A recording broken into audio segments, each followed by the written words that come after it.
Welcome to BRK news. మనతో పాటు ఉన్నారు ప్రముఖ surgical gastroenterologist doctor Srimannarayana గారు ఫ్రమ్ మెడికవర్ హాస్పిటల్ హైటెక్ సిటీ. డాక్టర్ గారు నమస్తే అండి. ఆల్కహాల్ బాగా తీసుకున్న వాళ్ళలో లివర్ డ్యామేజ్ అవ్వకపోగా ఏం తీసుకొని బ్యాడ్ హ్యాబిట్స్ లేని వాళ్ళలో లివర్ డ్యామేజ్ అవుతుందంటే ఇదేమిటంటేనండి, ఇప్పుడు నాన్ ఆల్కహాలిక్ లివర్ డిసీజ్ అనేది మోర్ కామన్. ఏమవుతుందంటే మనం ఒబీస్ వల్ల, సపోజ్ మనకి ఒబిసిటీ అంటే ఏంటి, మన బాడీలో చర్మం కింద ఫ్యాట్ అక్యుములేట్ అవ్వడాన్ని ఒబిసిటీ అంటాము. ఓన్లీ చర్మం కిందే అవుతుందా, ఇంకెక్కడ అవ్వదా? ఎందుకు అవ్వదు? లివర్లో కూడా అవుతుంది. ఇందాకలే చెప్పాను కదా, లివర్లో లివర్ టిష్యూ మాత్రమే ఉండాలి. అది కాకుండా వేరే టిష్యూ అంటే డ్యామేజ్ అయిన లివర్ టిష్యూ అయినా లేకపోతే ఫ్యాట్ అయినా వచ్చింది అనుకోండి, అక్కడి నుంచి ట్రిగర్ పాయింట్ స్టార్ట్ అవుతుంది. So it will damage it self అనమాట. దాన్నే మనము ఫ్యాటీ లివర్ అని చెప్తాం. ఒకసారి ఫ్యాటీ లివర్ స్టార్ట్ అయింది అనుకోండి, 1, 2, 3, 4 స్టేజెస్కి వెళ్ళిపోతుంది. సో దాన్ని non alcoholic fatty liver disease. వాళ్ళకి ఆల్కహాల్ తీసుకోవాల్సిన అవసరం లేదు, కానీ ఫ్యాట్ ఈజ్ మోర్. ఇప్పుడు రీసెంట్గా ఏంటంటే అండి, 60% కేసెస్ లివర్ ఫెయిల్యూర్ పేషెంట్స్ వాళ్ళు 60% ఆల్కహాల్ ఉంటే 40% నాన్ ఆల్కహాల్ ఉన్నారు. అప్పుడు మా ఫుడ్ అండి మెయిన్, అండ్ స్ట్రెస్ రిలేటెడ్ అనమాట. డయాబెటిక్ కానీ హైపర్ టెన్షన్ కానీ స్ట్రెస్ రిలేటెడ్ అండి. ఇప్పుడు మీరు ఏ కండిషన్ లేకపోయినా పేషెంట్కి హార్ట్ అటాక్లు వస్తున్నాయి. యంగ్ పేషెంట్స్, అసలు జిమ్ అంటేనే ప్రాణం ఇచ్చే వాళ్ళందరికీ హార్ట్ అటాక్లు వస్తున్నాయి. ఎందుకు వస్తున్నాయి అంటే స్ట్రెస్సే. మీరు మీ మన పల్స్ రేట్లని బీపీలని మీ ఇష్టం వచ్చినట్టు పెంచుకుంటూ పోతే, ఇప్పుడు థ్రెడ్మిల్ చేస్తారండి, 140, 160 కొడితే అది పల్స్ రేట్ కొంతమందికి మళ్ళీ 80కి వచ్చేస్తుంది. ఈ రిథమ్ చేంజెస్ వల్లే మెయిన్ ప్రాబ్లం వస్తుంది. అదే కాన్సెప్ట్ ఈజ్ ఫ్యాటీ లివర్. ఇప్పుడు 60 ఆల్కహాల్ వాళ్ళు ఉంటే 40 వాళ్ళు నాన్ ఆల్కహాలిక్స్ అనమాట. సో వాళ్ళు వీళ్ళని ఏం లేదు. ఇప్పుడు obesity is the more danger than alcohol. ఎందుకంటే ఒబిసిటీ ఫ్యాట్ వన్స్ బాడీలో అక్యుములేట్ అయితే బాడీలో అయినా ఈవెన్ బ్లడ్ వెజల్లో కూడా అక్యుములేట్ అవుతుంది. వెరీ డేంజరస్ అండి. Fat is the very dangerous actually. అది అవాయిడ్ చేయాలంటే ఏం చేయాలంటే ఫిజికల్ యాక్టివిటీ చేయాలి. డైటింగ్ చేస్తే ఏం రాదు. ఈ ఫ్యాట్ వచ్చింది మన బాడీలో కానీ తెలిపే ఒక ఇండికేషన్ ఏదంటే మనం వెయిట్ పెరగడమేనా డాక్టర్? వెయిట్ పెరగడము. నెక్స్ట్ బాడీని చూస్తేనే పేషెంట్కి వాటర్ ఉన్న బాడీయా మస్కులర్ బాడీ అనేది తెలిసిపోతుంది. మన యాక్టివిటీ తగ్గిపోతుంది. యాక్చువల్గా మజిల్ ఉన్న అతను వేరు, మన వేరు. బాడీలో ఒక చిన్న ప్రాబ్లం ఏంటంటే, మన బాడీలో మీరు ఎలా అయినా తినండి, కార్బోహైడ్రేట్ తినండి, ఫ్యాట్ తినండి, బాడీకి ఏం కావాలంటే అదే తీసుకుంటుంది.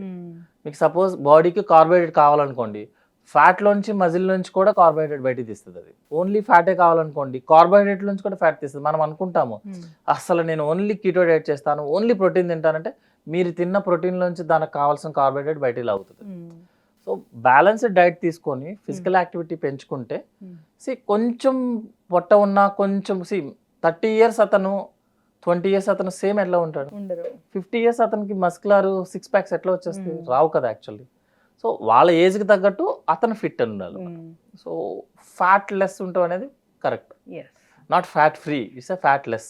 లైఫ్ స్టైల్ చేంజ్ చేసుకోవాలి. మీరు అన్నట్టు ఫిజికల్ యాక్టివిటీ అనేది ఖచ్చితంగా ఉండాలి. ఫిజికల్ యాక్టివిటీ అనేది వెరీ ఇంపార్టెంట్ పార్ట్ అండి. బట్ జనరల్గా నెగ్లెక్ట్ చేసే పార్ట్ ఏంటంటే ఫిజికల్ యాక్టివిటీ. ఫిజికల్ యాక్టివిటీ ఏంటంటే మళ్ళీ ఆ థ్రెడ్మిల్ మీద పరిగెత్తడాలు, మళ్ళీ ఫ్లక్చువేట్ చేసుకోవడాలు అలాంటివి కాదు. జనరల్గా ఫిజికల్ యాక్టివిటీ అంటే ఈ రోజుతో స్టార్ట్ అయ్యి మనం వెళ్ళేదాకా చేసే పని ఫిజికల్ యాక్టివిటీ అంటారు. అంతేగాని సబ్స్క్రిప్షన్ తీసుకొని 2 days చేసి 4 days లీవ్ పెట్టేది కాదు. యాక్చువల్గా ఈరోజు మొదలు పెట్టాం మనము, ఎవ్రీడే 30 to 45 minutes చేస్తాము.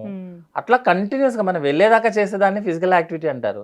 ఈ రోజు కూర్చొని థ్రెడ్మిల్లో జిమ్ ఓడికి కట్టాం కదా అని చెప్పి అది ఫిజికల్ యాక్టివిటీ కాదు మేడం. అది అంటే ప్రొఫెషనల్స్ వాళ్ళు చేసేవాళ్ళు, సినిమా వాళ్ళు చేసేది. కానీ మనకి regular persons is everyday morning Monday to Sunday, అంతేగాని మండే టు మధ్యలో చేసి 2 days వీకెండ్స్ కాదు. Physical activities 45 minutes per day for life long. పచ్చళ్ళు తింటే కడుపులో మంట వస్తుంది అంతవరకు ఓకేనా, లేకపోతే క్యాన్సర్ వరకు వెళ్తుందా? అది జపాన్ అనే ఏరియాలో జనరల్గా స్టమక్ క్యాన్సర్స్ ఎక్కువ ఉండేయండి. ఎప్పుడు అంటే మన రిఫ్రిజరేషన్ సిస్టమ్ లేనప్పుడు. సో వాళ్ళు ఏం చేస్తారంటే, ఈవెన్ మనకి జపాన్ గురించి ఐడియా ఉంది కదా, వాళ్ళు ఎంత డ్రాఫ్ట్ దగ్గర నుంచి భూకంపాలు ఒక పక్క ఒకటి చేశారు కదా. సో వాళ్ళు ఏం చేసేవాళ్ళంటే వెజిటేబుల్స్ని సాల్ట్లో పెట్టి సాల్ట్ ఆయిల్ ఉపయోగించుకొని సంవత్సరాలు ప్రిజర్వేషన్ చేసేవాళ్ళు. సో చేయడం వల్ల ఏమైంది అంటే, ఆయిల్ ఏదైతే ప్రిజర్వ్ అయిందో అది ఫర్మెంట్ అయ్యి కార్సినోజెనిక్ అయ్యేది. సో జపాన్లో క్యాన్సర్స్ అనేది very common. North east area కూడా, మన ఇండియాలో కూడా నార్త్ ఈస్ట్ ప్లేసెస్, ఎందుకంటే డ్రాఫ్ట్ ఏరియా అవన్నీ. వాళ్ళకి ఫ్రెష్ వెజిటేబుల్స్ ఉండవు. సో వాళ్ళు ఏం చేస్తారంటే మన పికిల్స్ అంటే వెజిటేబుల్సే కదండి, ఫైనల్ గా వెజిటేబుల్ కదా. అవును. సో వాళ్ళు ఏం చేస్తారంటే నాన్ వెజ్ పచ్చళ్ళు ఇంకా డేంజర్ అంటున్నారు కదా. నాన్ వెజ్ ఏదైనా సరే మనం కుక్ చేస్తే, ఇప్పుడు నాన్ వెజ్ పికిల్ పెట్టాలండి మీరు జనరల్ గా డైరెక్ట్ గా కర్రీ చేసినట్టు చేయడం కుదురుద్దా? కుదరదు. దాన్ని ఫుల్ గా ఆయిల్ వేసి మంచిగా ఫ్రై చేస్తే గానీ ప్రిజర్వ్ అవ్వదు యాక్చువల్. సో మీకు ఆయిల్ మెయిన్ ఇంపార్టెంట్. అది కూడా ఏంటంటే ఎక్కువ రోజులు ప్రిజర్వేషన్ చేసే కొద్దీ, ఓపెన్ ఏరియా ప్రిజర్వేషన్ చేసే కొద్దీ అది ఫర్మెంటేట్ అవుతుంది. ఫర్మెంట్ అయ్యి కార్సినోజెనిక్ గా అవుతుంది. సో ఎప్పుడైతే రిఫ్రిజరేషన్ సిస్టమ్ స్టార్ట్ అయిందో వాళ్ళు ఆపేశారు యాక్చువల్ గా. సో క్యాన్సర్స్ అనేది అటు సైడ్ తగ్గిపోయి మనకేమో పికిల్ సిస్టమ్ వచ్చేసింది ఇటు సైడ్. వచ్చినప్పుడు ఎక్కువ ఆయిల్ యూస్ చేసి మీరు ఎక్కువ ప్రిజర్వేటివ్స్ యూస్ చేసే కొద్దీ డ్యామేజ్ ఎక్కువ జరుగుతుంది. ఓన్లీ థింగ్ ఏం లేదండి, సేమ్ కాన్సెప్ట్. మన బాడీలో ఎక్కడైనా సరే ఒక చోట అల్సర్ స్టార్ట్ అయిందండి, అల్సర్ మనకి జనరల్ గా 1 వీక్ నుంచి 10 days లో హీల్ అయిపోతుంది. రోజు అల్సర్ వస్తుంది అనుకోండి అదే ఏరియాలో, రోజు మీరు కెమికల్ పోసి అంటే పికిల్ లాగా రోజు మీరు కెమికల్ పోసి అల్సర్ ని రోజు లేపుతున్నారు అనుకోండి నిద్ర, కొన్ని రోజులకి బాడీ కంట్రోల్ ఆగిపోతుంది. ఆగిపోయి అది క్యాన్సర్స్ కింద కన్వర్ట్ అవుతుంది. మీరు స్మోకింగ్ లో ఎందుకు క్యాన్సర్ వస్తుందంటే అదే రీజన్.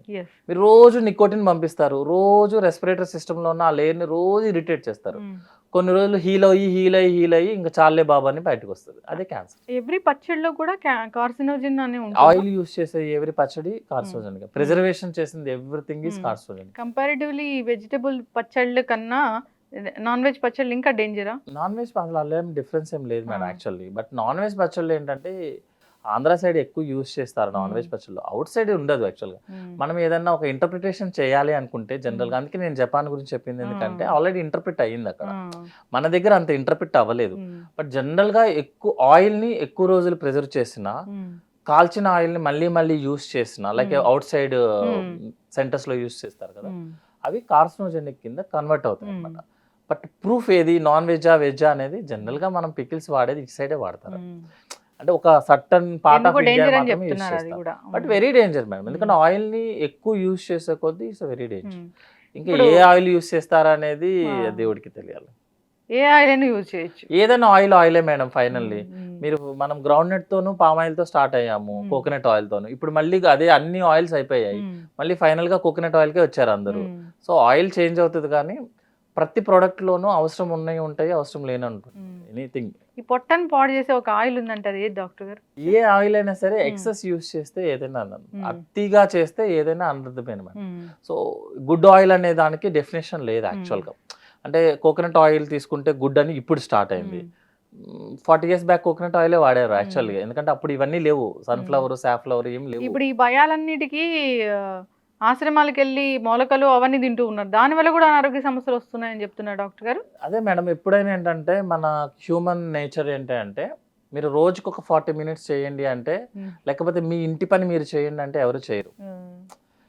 అలా కాదు, మంచి డైట్ తినండి, లేకపోతే 10 రోజులు నేను ఒక సెంటర్కి వెళ్ళి మెడిటేషన్ వెల్నెస్ సెంటర్కి వెళ్ళొచ్చాను అంటే అదొక ప్రెస్టేజ్ లాగా ఫీల్ అవుతాం యాక్చువల్లీ. ఇంకొకటి ఏంటంటే మీరు 10 రోజులు ఒక స్టార్వేషన్లో ఉంచుతారు, ఇంతే తినండి అని ఉంచుతారు, ఆబ్వియస్లీ మీరు వెయిట్ లాస్ అవుతారు, ఎక్కడికి పోతారు. పైగా మీరు కూడా ఏంటంటే ఆ 10 రోజులు నేను మనీ పెట్టాను కాబట్టి నేను ఏదో ఒకటి చేయాలి రా బాబు అని కూర్చుంటారు. అదే ఇంటికి రాగానే అన్నీ పోతాయి, సేమ్ మళ్ళీ కాన్సెప్ట్, టీకి ఒకళ్ళని పిలుస్తాం, కాఫీకి ఇంకొకళ్ళని పిలుస్తాం. సో యాక్టివిటీ తగ్గిపోతుంది. ఆ 10 రోజులు ఏం చేస్తారు, అక్కడ వాళ్ళకి ఒక యాక్టివిటీ, ఒక రిస్ట్రిక్షన్ పెడతారు, ఇంతే తినాలి మీరు చచ్చినట్టు ఇంతే తినాలని పెడతారు కాబట్టి మనం వెయిట్ అవుతాం. కానీ మన human body madam I think so ఎన్నో సంవత్సరాల నుంచి, కొన్ని వేల సంవత్సరాల నుంచి ఇట్లా తయారయ్యాం యాక్చువల్గా. ఒక 10 నిమిషాలు యూట్యూబ్ వీడియోలోనో ఒక 10 నిమిషాలు మెడిటేషన్ సెంటర్కి వెళ్తే చేంజ్ అవ్వదు మేడం. యాక్చువల్గా అవి ఎక్కువ డేంజర్ క్రియేట్ చేస్తాయి యాక్చువల్గా. ఇంకోటి ఏంటంటే ఏజ్కి తగ్గట్టు మనం ఉంటాం యాక్చువల్లీ, దాన్ని మనం మార్చడానికి కుదరదు, మనం యాక్సెప్ట్ చేయాల్సిందే. చేసి మన యాక్టివిటీ పెంచుకోవాలి కానీ సన్నగా ఉన్న వాళ్ళందరూ ఫుల్ యాక్టివ్ కాదు, లావుగున్న వాళ్ళందరూ ఇన్యాక్టివ్ కాదు, ఇంకా రివర్స్ ఉంటుంది యాక్చువల్గా. నేను చాలా మందిని అబ్జర్వ్ చేశాను, సన్నగా ఉన్న వాళ్ళు ఒక్క లూజ్ మోషన్ అడితే అయిపోయినట్టే మేడం. అదే కనుక మంచిగా బలంగా ఉన్న వాళ్ళు ఎలా అయినా ఉండొచ్చు, ఫ్యాట్ అనేది ఏమీ తప్పేం కాదు, వాడి హైట్ కి సరిపోతుంది, వాళ్ళు చాలా యాక్టివ్ గా ఉంటారు యాక్చువల్గా. సో మనం మనిషిని చూసి చేయడం కుదరదు, అండ్ అతిగా ఏది చేసినా తప్పే మేడం యాక్చువల్లీ. ఇన్ఫర్మేషన్ డాక్టర్ గారు, ధన్యవాదాలు.